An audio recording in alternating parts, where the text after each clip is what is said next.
Sky Squad, we got to talk about this week's episode of Belle Collective. The Bells are back in business, baby, and I don't know what to say about anybody else, and a bunch of other shows. Well, we got a lot of shows cooking right now. I ain't gonna even lie to you. We got a lot of shows cooking right now, and to me, Belle Collective is honestly for me. I'm going Beverly Hills, Belle Collective, and then Potomac for me. Like those are my three right there. Love and Marriage Huntsville is up there. I don't know where to put it at, but I think that the two shows that I'm most excited about right now are Belle Collective, Beverly Hills. Potomac is cute. It's giving cute these episodes. I don't know where it's going. And Love and Marriage Huntsville is still great, but Belle Collective to me, I feel like this is the cast I want to see. For a lot of reasons. Okay. So right off the rip, I'm gonna tell you, I'm gonna give this episode a 10. I'm gonna give it a 10 out of 10. It was good. It had the emotions, it had, real issues. And that's the other thing that I think that makes this show so good is, we never want to see our cast members go through real life stuff like this. But the fact that they are showing some of the real life aspects of what's happening to them is, I think, phenomenal, right? A testament to just the willingness of the cast to give. And we got to give it up for Tambra for showing back up to work, baby. Tambra was in this episode. She and Demont and the baby, the beautiful baby. I feel like I was like, girl, where are you at? And I don't know, maybe it wasn't really her fault. Okay. Maybe it was production that didn't just show a lot of her because she was protecting her peace and her baby. But all I know is, baby, she and the baby showed up. Okay. She was working in this episode. So bravo to you, Tambra, for showing back up to work, taking a day off from the radio station now. You know what I'm saying? Down to the, whatever station it is down in the Mississippi that you running, clearly night and day. Okay, 24/7. I think that's what she is, 24/7. I think she probably owned the station at this point. You know what I'm saying? And so she don't have time for these shenanigans, like, dealing with Marie. All right, so let's get into the synopsis of the episode. Now that I've given you all of those details that you probably, you needed them.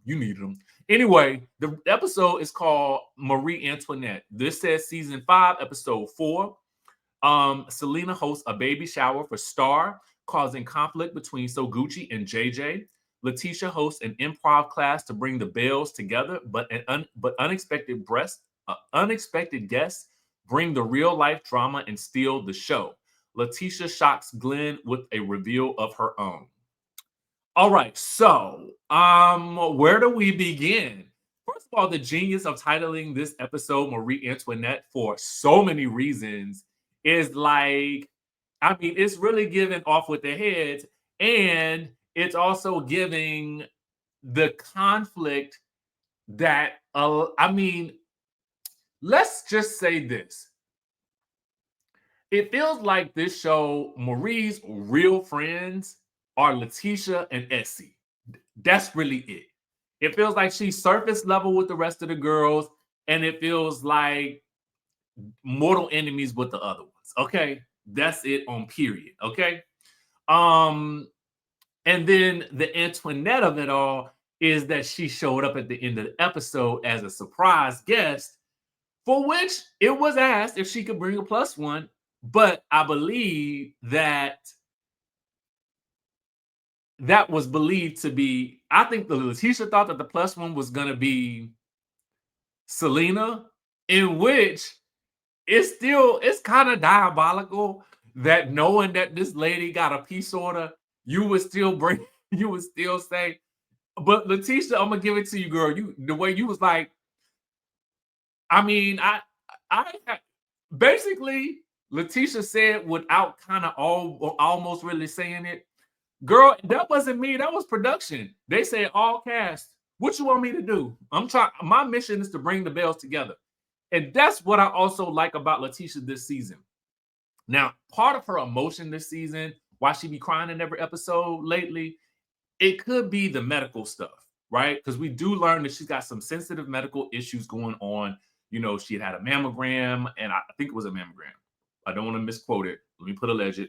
But, you know, she has some health things going on, which takes things back to the beginning of this episode where she's having a conversation with Glenn about purchasing this land. And he's then told her, I quit my job. Okay, I quit my job. Baby, let me tell you something. Glenn, first of all, listen, I'm gonna say a couple of things that I know are gonna sound very contradictory, and so y'all just gonna have to follow me along. When your job causes you anxiety, stress, depression, and other thoughts that are unhealthy, it's time to quit. Okay. Now, I know, Leticia, that you are, and to me, there's a severity to it too. Okay, there's a severity to it too. That action has, of course, a reaction, right? Which is that they've lost their insurance. Now, for people who have worked 9 to 5s for most of their lives, insurance becomes a thing that is almost like a security safety net. Well, I hate my job, but baby, I got the insurance and I get my check every 2 weeks or every Friday or every month or whatever it is. And a lot of people love that sense of security. Now, for the anthropo Negroes out there, okay, like myself, I've done it both, right? I've done the corporate, I've done consulting, and I've done whatever these things that I'm doing now, okay? You know, talking to y'all, traveling, coaching. I'm gonna open up some more coaching sessions on Monday, probably 3 sessions for Monday, maybe 3 sessions for Tuesday, and maybe 1 session for Wednesday, so you can snatch them up. Those are in the link in the description in the Stand Store link, but I'll open that up soon. I ain't opened them up. I ain't opened up the times yet. But you know, all of the things that Leticia is doing is more along the lines of what I do, right? So maybe because Leticia is just sort of entering this space, the idea of insurance is a bit more security, right? There's not only that, there's the bills, there's the house, there's the key, you know, all of the things that go along with what I always tell you guys a marriage really truly is. Okay, it's lovey-dovey, okay, but it's also business, business, business. Okay, can you pay these bills? Can you pay the telephone bills? Can you pay the automobiles? If you did, then maybe we could chill. I don't think you do. So anyway, the question is for Leticia, what I feel like she also is going to have to get used to, because they're both going to have this discussion about what does our insurance look like now that you have quit your job. Okay. And you got it. And he does need to be realistic and tell her what his plan is. I mean, to me, if you're going to quit your job, I definitely think it does need to be spoken about.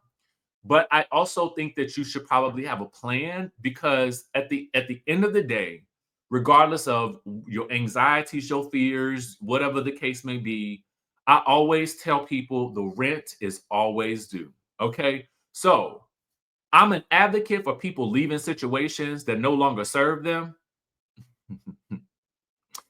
But I'm also an advocate for playing it smart. Okay. So as long as he has a plan, baby, insurance can be bought. All right. So I just, you know, it can be expensive, but it can be done. It can be done. I think I myself and a lot of other people who even watch this channel are living testaments to, girl, you can get some insurance. But I think it's probably extra scary because of what she's going through. But the irony that she is like kind of fussing at him about not telling her when she also didn't want to tell him about what was going on with her, I think that they do have some communication issues there. And that's just me being honest, right?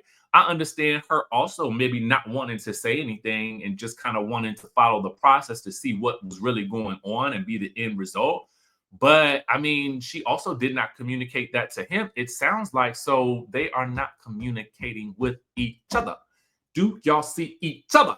Okay, that's the question. Nobody's perfect here in the situation. I'm not looking for perfection. We're simply having grown folk conversation about what these two grown folk are going through. All right. Period. All right.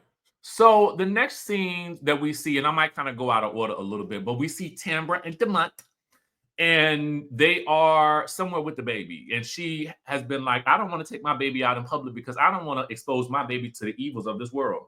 Girl, I understand. You might want to move to another. Okay. Mm. You know what? I ain't gonna say nothing. I ain't gonna say nothing more about this the what's going on in politics. I ain't gonna say nothing else about the fact that inauguration day is coming up. I believe around the same time Martin Luther King Day is coming up. I ain't gonna say nothing. No, I ain't gonna say nothing more about the fact that I'm trying to take as many people out the country as possible, as many times as I possibly can. I ain't trying to tell y'all that I got a way for you to travel for pennies on the dollar by texting Rich Life to 202-918-3386 right there on the screen. I ain't gonna try to get into it too much longer because at the end of the day, when we heading off to Thailand, okay, still got a $200 off coupon for Thailand. When we're headed off to Cape Town in April, and when we're headed off to Zanzibar in September, and the things that are popping off in this crazy country are happening. I don't want to hear nobody say, I wish I had came with you on that trip to discover someplace new that I could possibly go live and work remotely. I wish I had taken you up on that opportunity to learn how to travel for cheap and pennies on the dollar and make money while I was doing it by joining Rich Life and finding out the information that I need to find out. No, I ain't gonna say it. So I understand, Tambra, when you say that you do not want to take your baby, outside is crazy. And I get it. All right. I get it. I truly do. Trust and believe. That's why I try to be outside the country as much as possible. Okay. Anyway, she and Demont talk about the fact that she really has a hard time grappling with this Marie situation and what Marie did to her.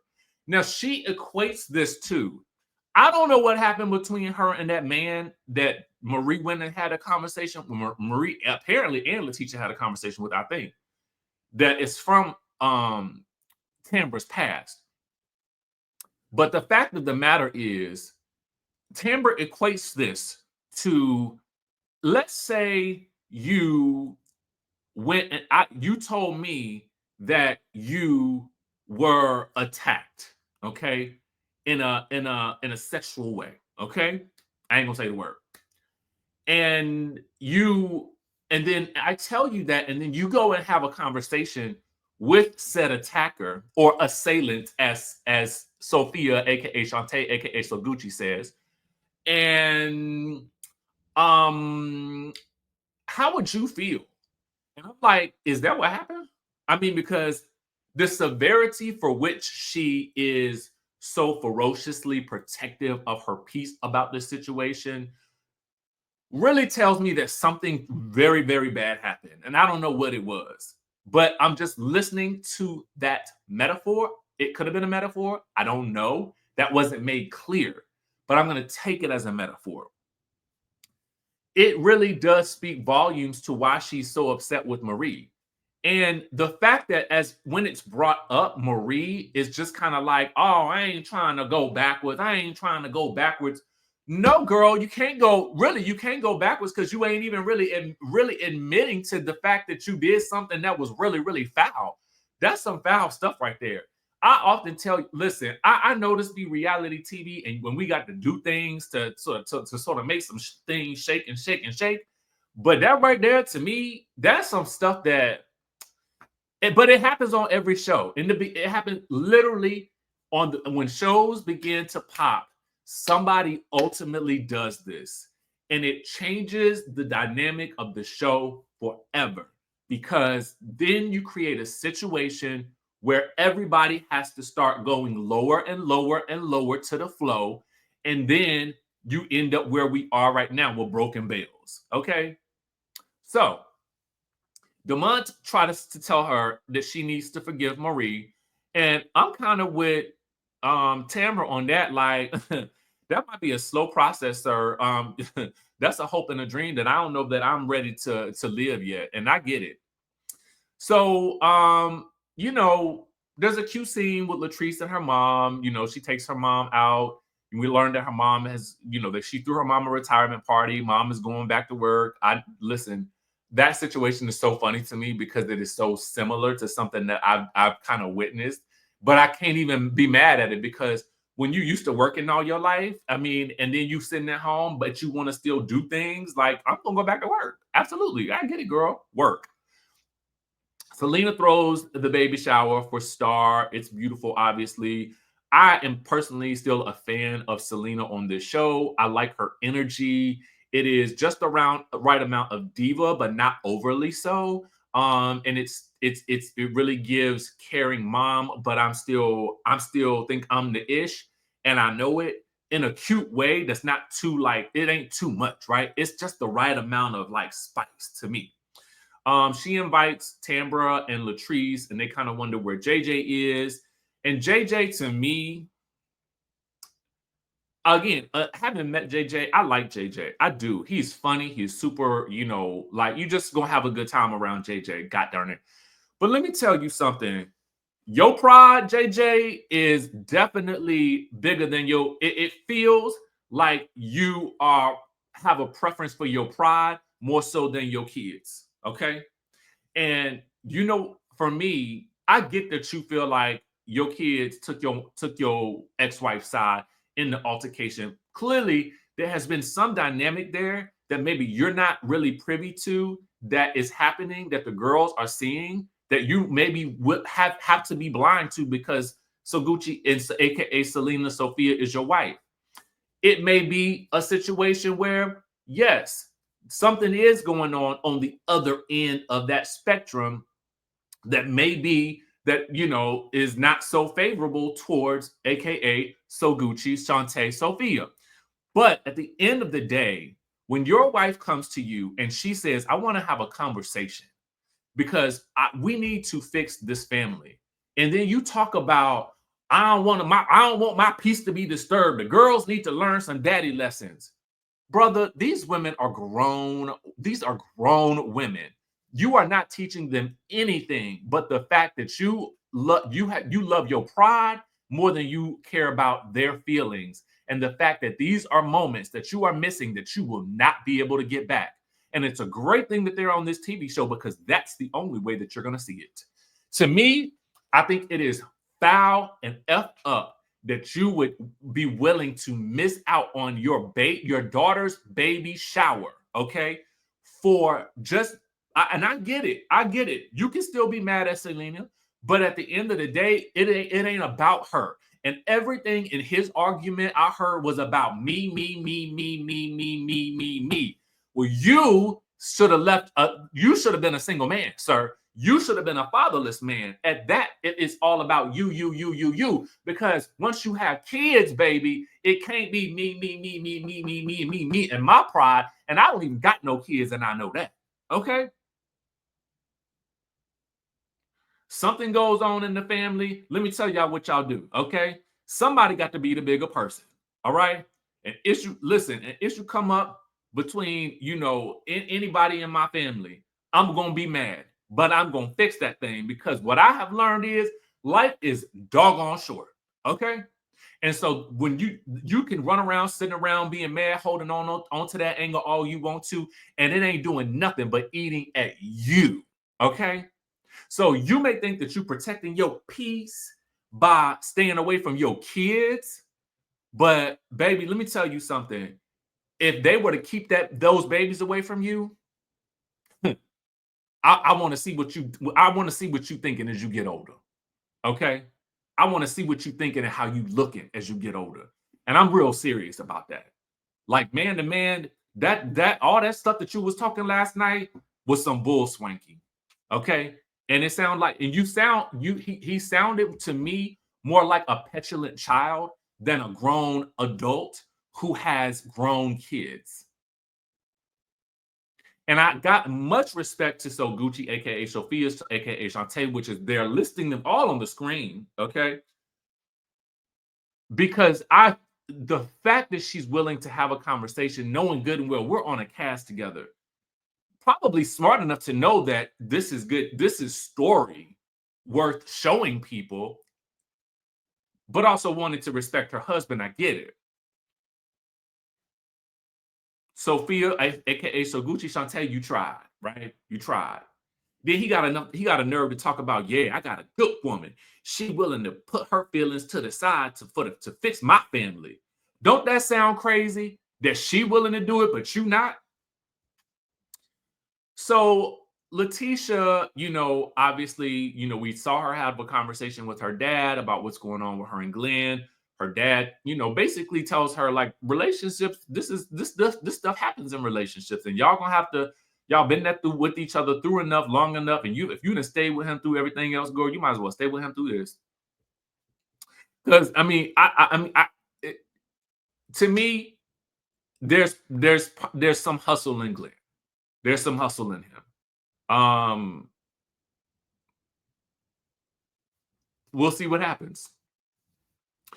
All right, so we get to the part of the show, the obligatory group scene, which we always love, and it is an improv class that Leticia has, kind of pulled together for all the Bells to get together, to impersonate each other. Now, it's being let known when Sogucci, Akeisha, Leticia, and Marie all arrive that Selena will be coming.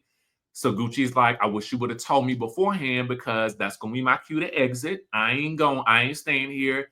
And of course, Akeisha's like, well, I'm following her because she my ride. Girl, you can get an Uber. I know they got Ubers in Jackson. What you talking about? But I'm assuming it's just out of support. So I can't be mad at that. So at the end of the day, and what you don't have a car?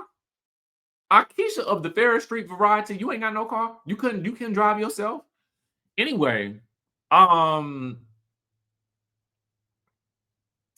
so they, things start out fine, and then Latrice and Antoinette arrive. So, Antoinette has to impersonate someone, okay? It's interesting to see because I think there is some level of the fact that Latrice imitated Marie and Marie kind of laughed. You almost feel like there's a little bit of hope there, but then all is always dashed. Anyway, Antoinette mad, okay? Antoinette been mad for 4 years about this accusation that she was trying to flirt with Glenn, and I'm like, girl, get over it. You got a whole dental practice at this point. But having said that, I like your energy, okay? You brought some mad energy tonight, baby, and you was ready to go. You came dressed in your black and your heels.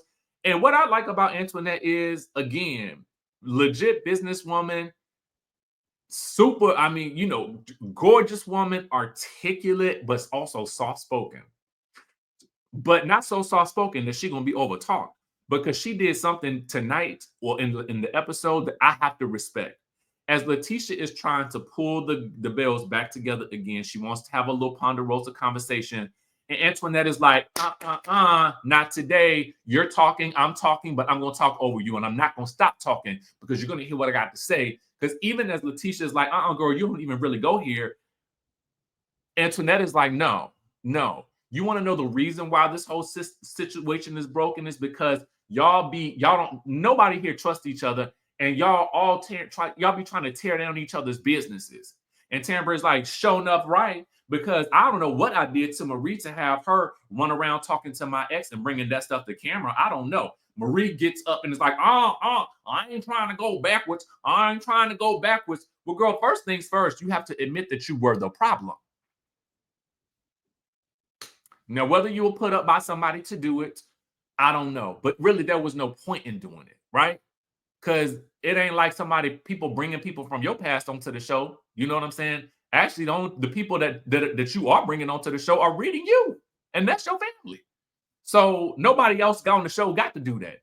So you got enough story on your own that you don't need to go be having to pull one for Tambra. Okay. You got enough. You got enough. Your check is secure. You got your story. Okay. So you don't have to go and be the villain in that situation. Okay. But the problem is, in this situation, Marie can't admit that she was the villain. So what she does is, I got too much to lose. I got too much to lose. Baby, I was cracking up when Latrice was on one today. Latrice said, what she got to lose? Girl, you ain't got nothing to lose. I'm still waiting to hear what she got to lose. I ain't arguing with nobody that's lesser than me.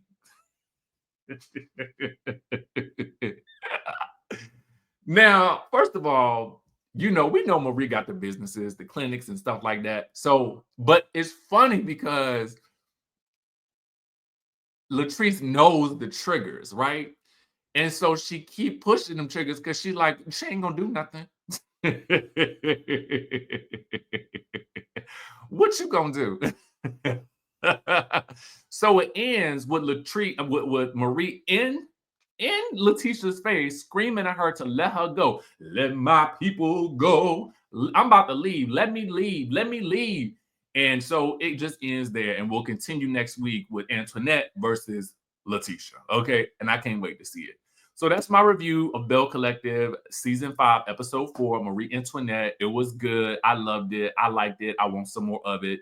If you liked it and loved it and want some more of it, definitely keep watching. Next week, I think we'll have a new episode as well. So with that being said, y'all know what to do. I'm going to catch you in the next video.